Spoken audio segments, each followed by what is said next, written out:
All right, this is a breakdown of the Westworld clip that I submitted. This is we'll call it the Is That Standard Issue section. This is where they're getting a weapon out to start firing at the approaching vehicle. So I just wanted to demonstrate some of the Spitfire. Generally, I'm using Spitfire on almost all of this track. There's a couple things that I'm not using Spitfire with, but I'll show you which ones I'm using. There's some strings, Albion Neo. See here, strings A, strings B. I'm using, I'm not sure what you call this, Flatando Pulse.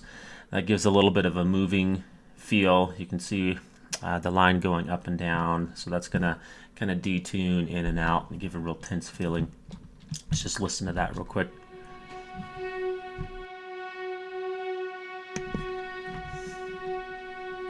You can hear it moving in and out. Intonation is very rocky. Okay, let's do the synth pad. And this is actually, I think this is Edna. Let's take a listen to that. I like the pulsing sound. It actually kind of fits with the car that's running. It almost makes it sound like it's the car effect.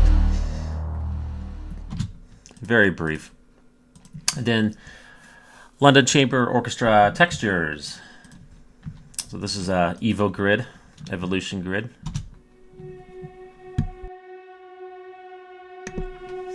Also tense. You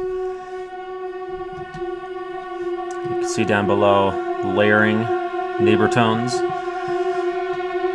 before a little resolution.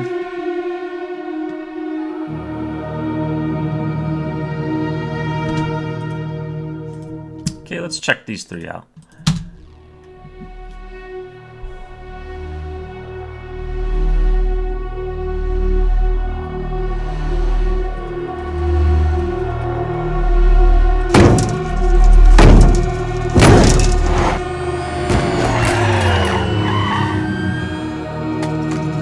Point and shoot.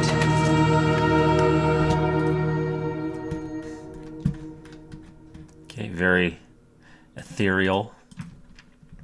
There's actually a piano. So Oliver piano, which is the randomizer here. Now, I find that you don't really get it random. How you set it up, there's a lot of predictability, but it still sounds pretty random, just the way it's coded.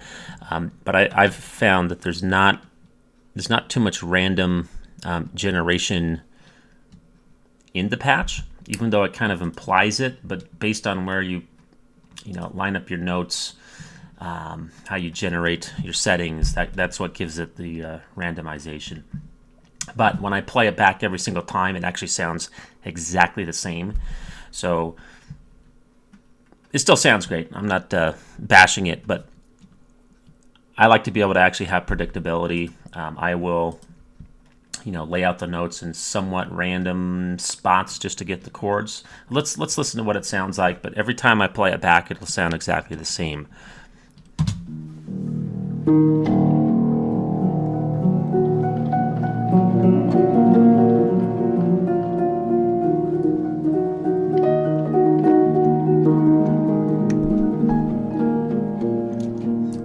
Clear out. Let's add in the strings here. I don't think I have anything else really going on at that point. Let's listen to it. Is that a standard issue? No. It's not.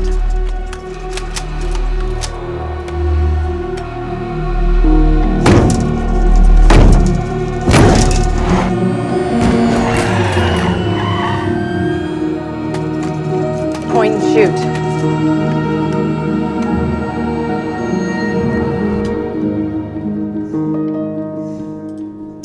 Okay, we have a low brass patch here. You'll see Albion 4, which is great for sound effects coming out of the instruments. These are a low, long note. I named him Moan. That's kind of what they sound like. Let me unmute this guy. See how that sounds.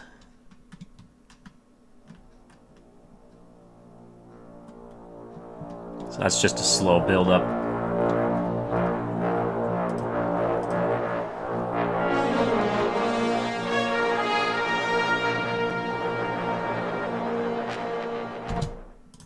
Okay, lots of effects there. One of the few libraries not used that's by Spitfire is the Joshua Bell Violin by Embertone. So that's in here. Very CPU heavy. In fact, a lot of the solo instruments wind up being heavy. But there is a string addition on the melody.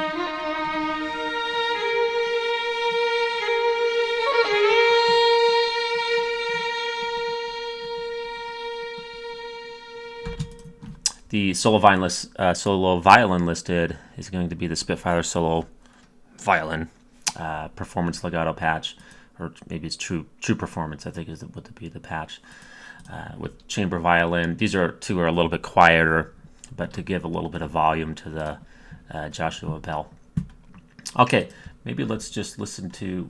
Let me do the brass section real quick. So the trumpet patches, symphonic brass.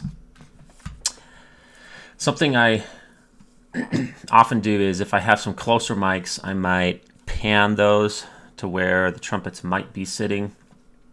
These probably should be sitting on the, well, it doesn't really matter. But I have the closer mic pan to the right and the ambient mic actually pan to the middle. This allows me to give it some directional context without panning the entire patch one direction, because realistically you would never have ambient mics only playing on one side, so this gives it a better stereo feel. See how that comes out.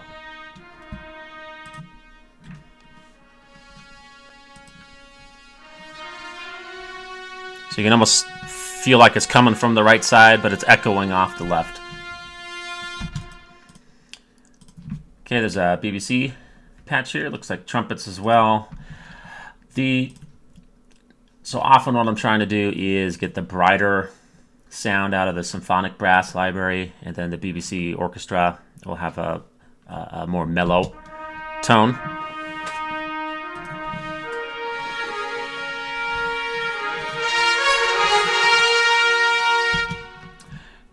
So it kind of looks like trumpets too are kind of on the top. Lead trumpets, the Cubase is auto-saving. Here we go. So symphonic brass on the lead trumpets, but also BBC Symphony Orchestra, also using the legato to give it a wider sound.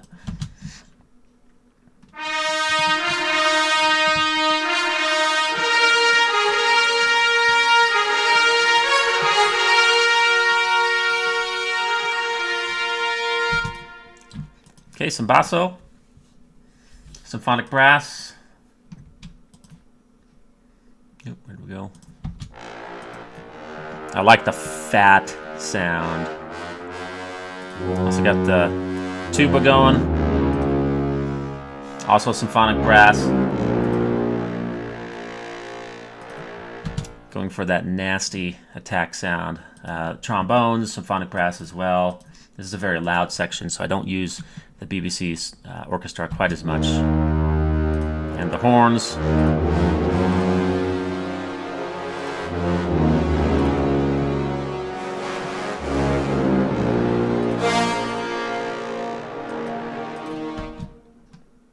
Okay, let's just throw them all in here and take a quick peek at the sound.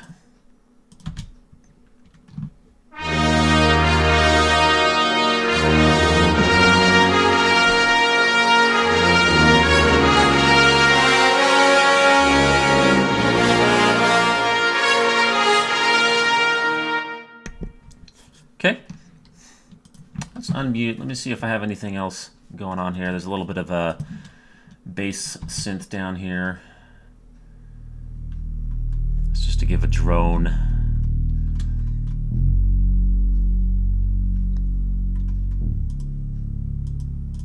I'm not sure which patch that is right now, but Just a base patch out of there. Let me see if there's anything else. Nope, I think that's about it. Let's give it a whirl. The pre-lead in,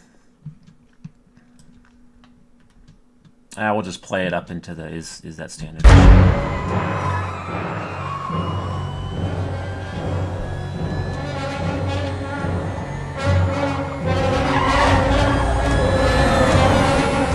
That's the swarms.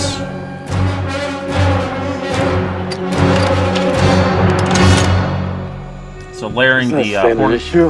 horn No. swarms on top of each other with some neighbor tones It's gives not. it a real dissonance.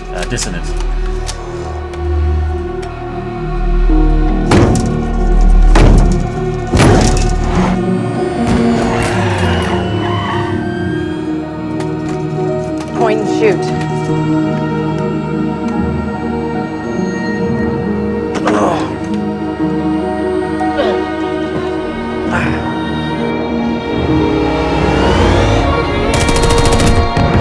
Police ahead.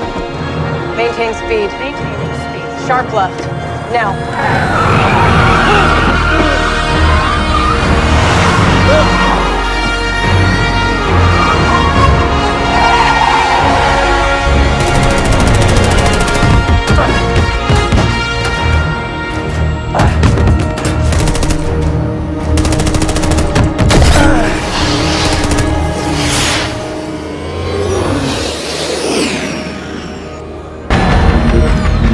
Okay, loop back in.